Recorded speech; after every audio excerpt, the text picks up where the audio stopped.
Hello everyone, welcome to our channel, and today I will tell you how you can verify your account on KuCoin.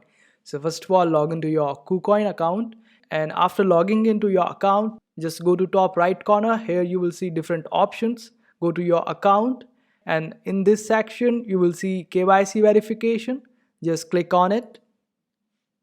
And since I'm already verified, but you will see a different screen here where you will have to provide your country, your name, your identity and identity number.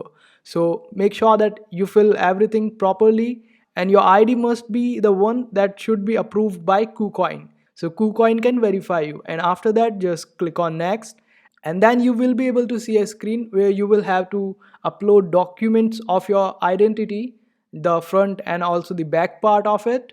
And after that, on the next screen you will have to upload your photo holding your identity card and also a handwritten note with the code written on it provided by KuCoin, and it should be clearly visible and it should not be photoshopped as it is not accepted by KuCoin. And after that, all you have to do is just click on submit, and that's it. And after 3 to 5 business days, KuCoin will be able to verify your identity, and that's how you verify your KuCoin account. I hope this video was helpful. Make sure to hit that like button and also subscribe to our channel for more helpful videos.